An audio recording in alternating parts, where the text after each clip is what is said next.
If you can't make slipper cast a solid toe plate on a slipper cast, you will be exiting my program.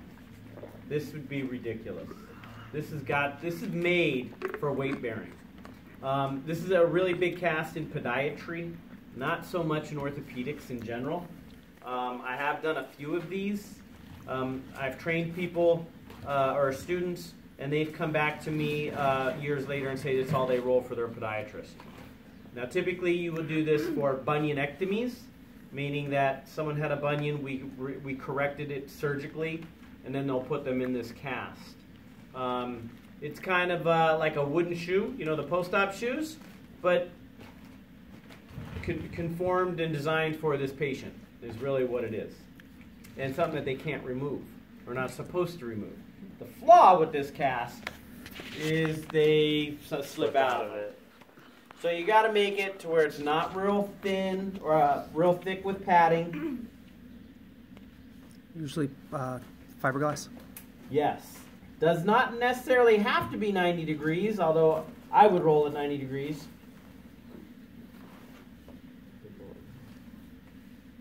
You don't do these at Kaiser, right? No, we don't do these at Kaiser. Not routinely. Right. Have I done one at Kaiser? I don't know. I know I did one, a couple at UCSD Okay. when I worked there. I know they do them at Sharp. It's like a mini short leg walking cast with a toe plate. The way you pad it, just like a cast, right? Your favorite part is this ankle. You're going to put molds in the cast. You're going to mold below the medial and lateral malleolus.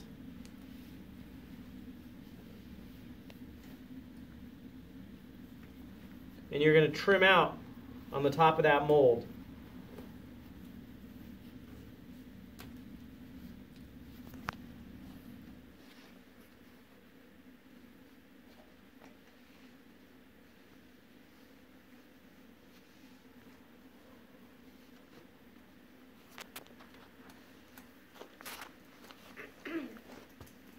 And I'll pad just a little bit higher because I know I'm going to go up somewhat with my plaster. Again, this is going to be plaster tonight, not fiberglass. You said this is mostly at bunion surgery, post It bunion. is. Typically, you would roll this in fiberglass, though. Gloves? You good? Any other conditions it's used for? No. No. In lieu, you could use it for in the same respect as a post-op shoe. Do you use So medium or large? Or medium's fine. So what do we treat people with post-op shoes? Hard sole shoe, wooden shoe, post-op shoe. They're all the same thing. Anybody have any idea what we treat? You can. Not ideal. Toes. Phalangeal fractures. Even occasional toenail removals. because it offloads that. It doesn't really offload, it just doesn't allow the toe to bend. Push. That's why, hence the word, they were originally called wooden shoes, which was literally a piece of wood, and you walked extremely flat-footed. Then it went to post-op shoes, surgical shoe. They're not cast shoes. They're not made to bend. The new ones that we have now are a little beveled, and they bend oh so slightly, if that makes sense. What's the? Oh, shoot. Can't remember.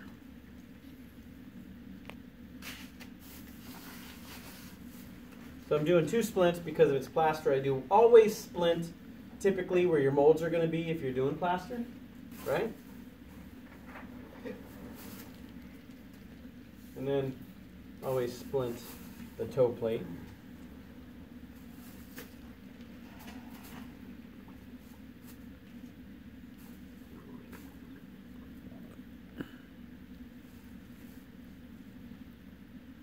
Do you guys do slippers at all?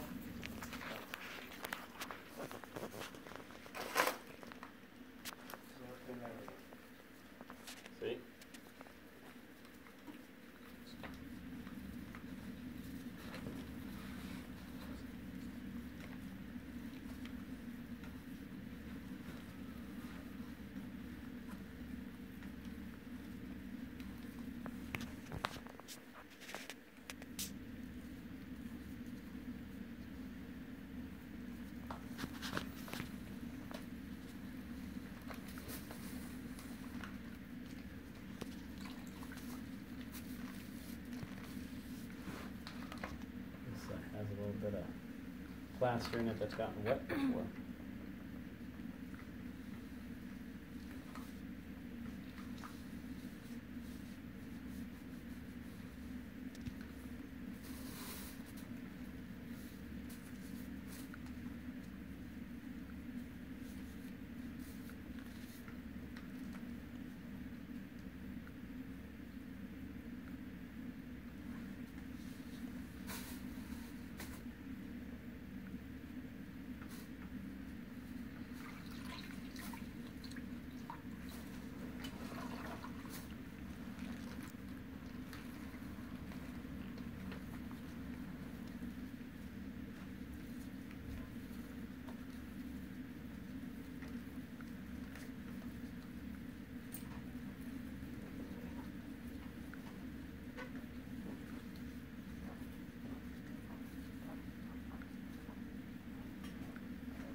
Do you have any parameters for how high you go?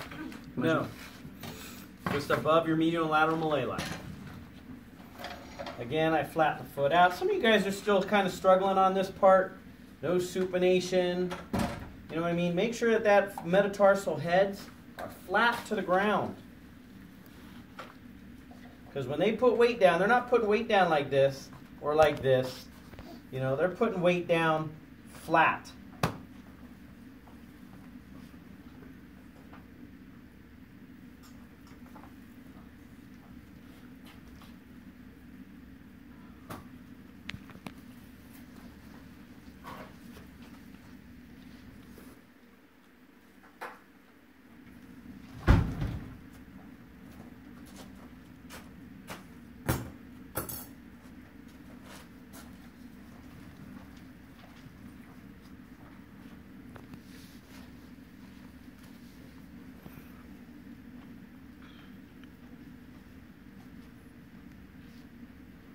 You can see my medial and lateral mallet line.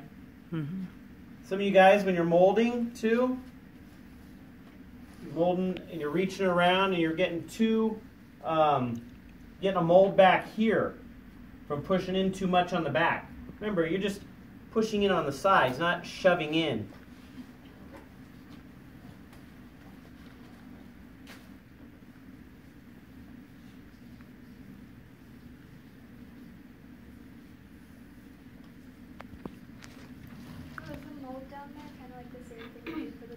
It's the same thing as a Del Bay mold, yep.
Did you grab the hot saw, Ray?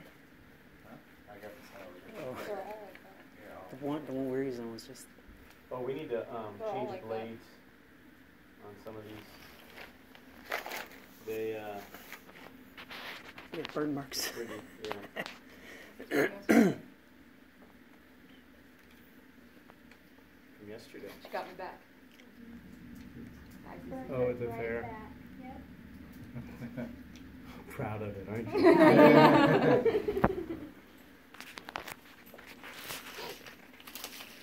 So anybody got a marking pen? Oh, nice. So my cutout here, this gets a little bit tricky. You're going to keep your mold in the cast, okay? But if you can't come up too high, because then you'll stop them from being able to get some motion, so you actually dip down a bit.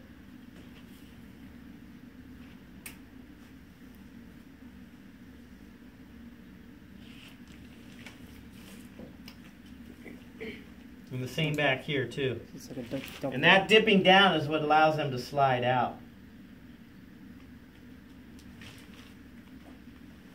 And then my toe plate again. Here's the metatarsal head.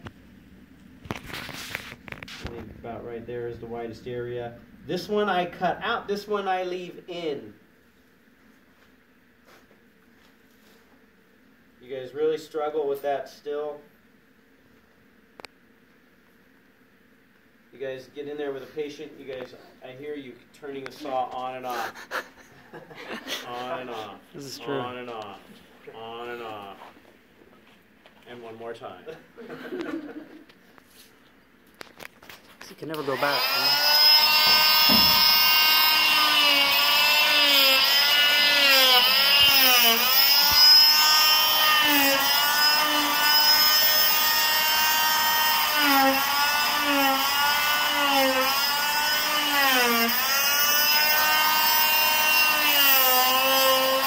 It's like wet. It's like cutting water.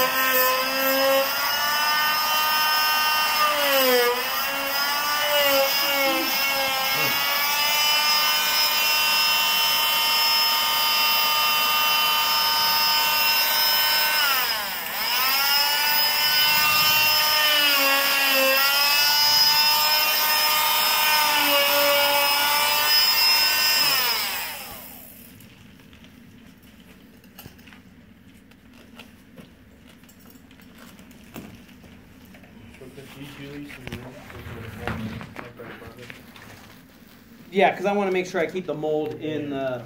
I'm not going to use that. Trying not to break my mold here with this. Thank you very much. Get your hands off my scissors. What are you laughing for?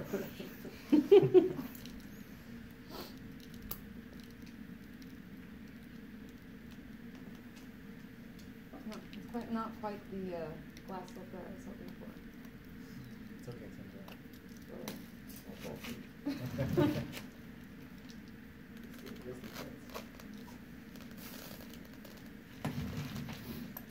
So that they should be able to get max dorsiflexion and plantar flexion.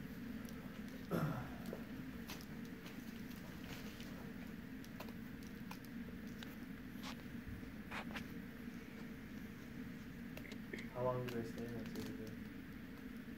You know, these people are in these things and changed quite often. Yeah. Probably changed every 2 to 3 weeks, sometimes weekly. You know, I don't roll enough of them. Right. I tried one time rolling a diabetic total contact one of these, and it was a total cluster. It was a nightmare. The guy came back, he had way more wounds. I don't recommend doing that. Just too many edges right around the ankle. Yeah.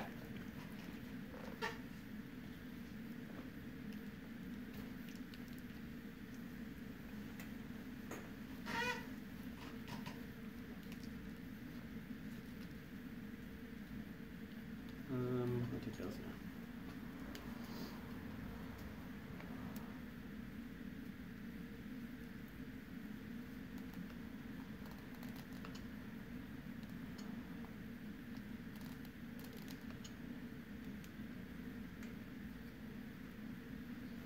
Saw again.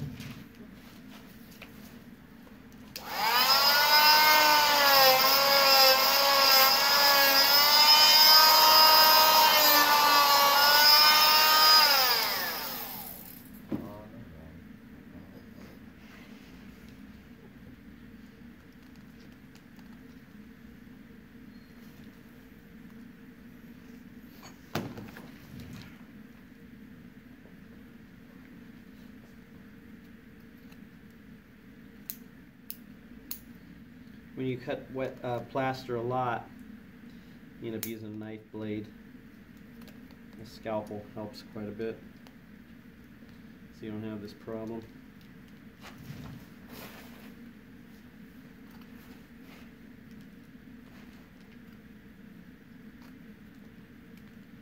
I used to show you guys how to do that. Big mistake. Never show you guys how to use a scalpel.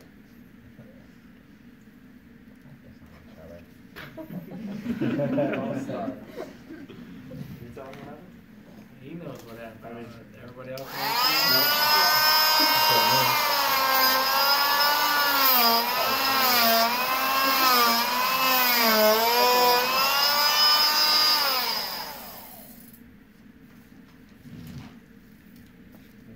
No, what's the story? We were customizing a leg elevator for this dude. He had an X-Fix. And Caesar told me we didn't have any scissors or knives or anything. So we had to use the scalpel. So I got the big scalpel and I'm finishing up. And Vice President Caesar's like, okay, be careful, don't prick yourself. I got a cotton bounce bag and I pricked myself. I told Mike, you gotta sign something saying that you want to sue. I was like, Mike, I wasn't even working on a patient. Nothing, you know, it was just pathetic. It was just funny. That's a lot. You weren't even working on a patient? I thought that was gonna be I didn't know a. that part. No, that's why I was rushing. That's why I was like, let's just, cut it up. Not a big deal. It's I not think- about me, I was thinking you poked a patient. No. So you can see how thick that toe plate is. No reason why you guys should be giving me your thin piece of crap toe plates. And I don't want one with a big tumor sticking out the side. Contour it right with the toes.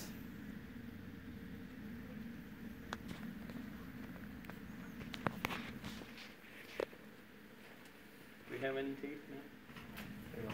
Yeah, he brought.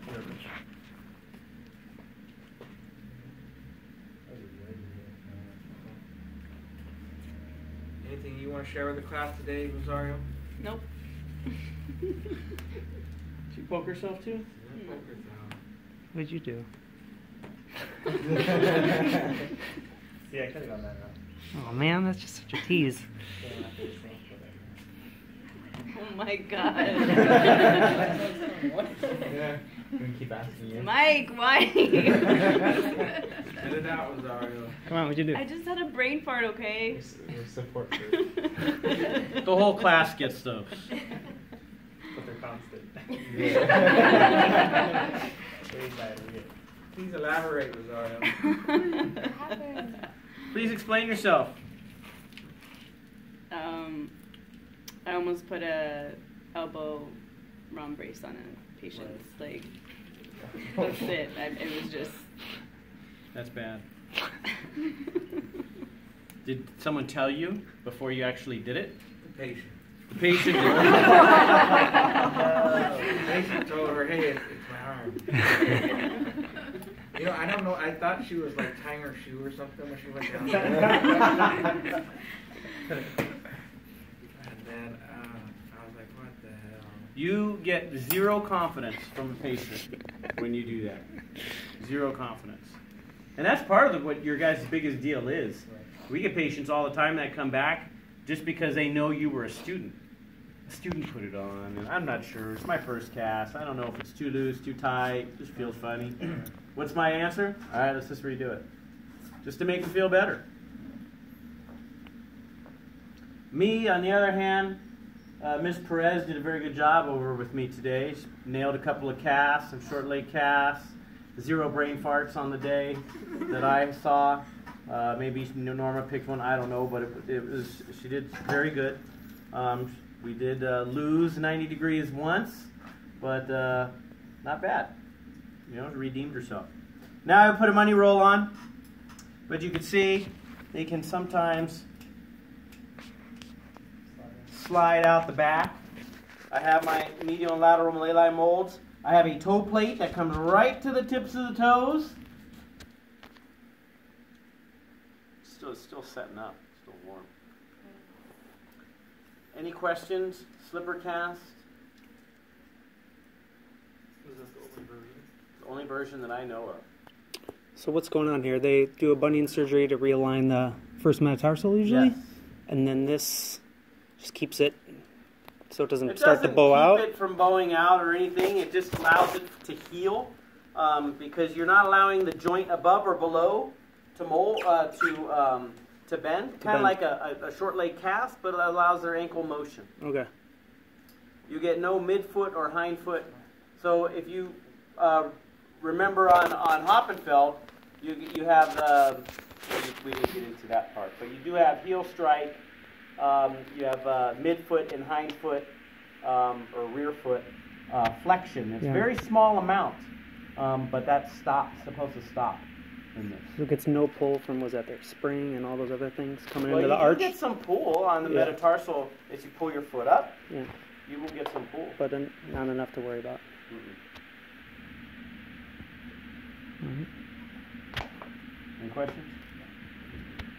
You see that? The natural arch, if you look underneath from the side, it kind of curves. See, that's not completely flat. That's fine. Like the natural shape of the foot. Yeah, that's the natural shape of her foot. Or kind of bows going this. Yeah, well, that's because I flattened her foot out. Okay.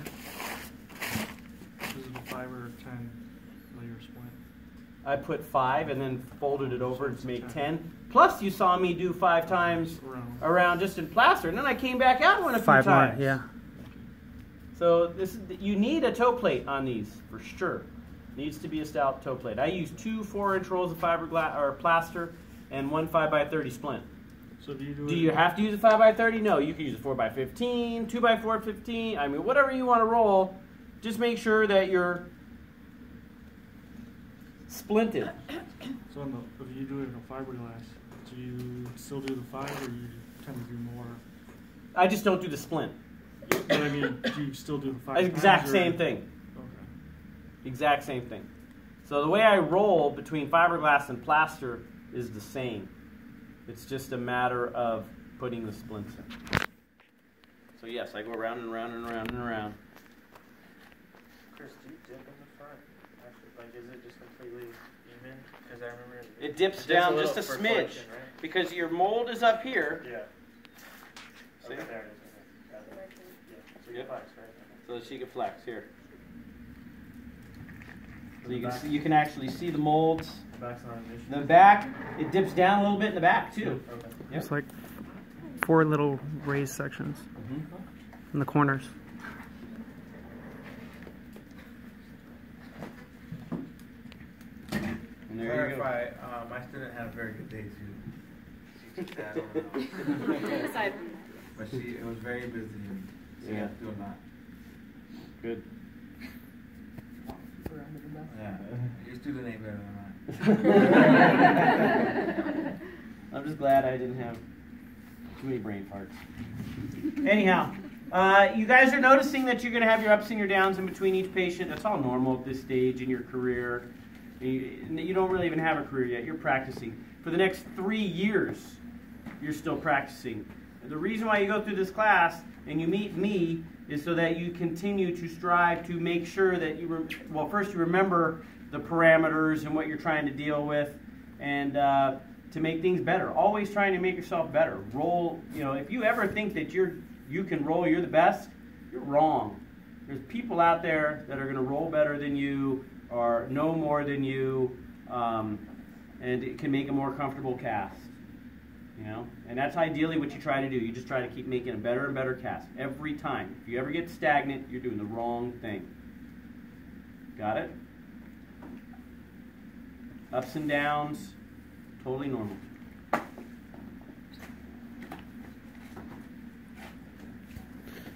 Is this credit or free? Credit. All right.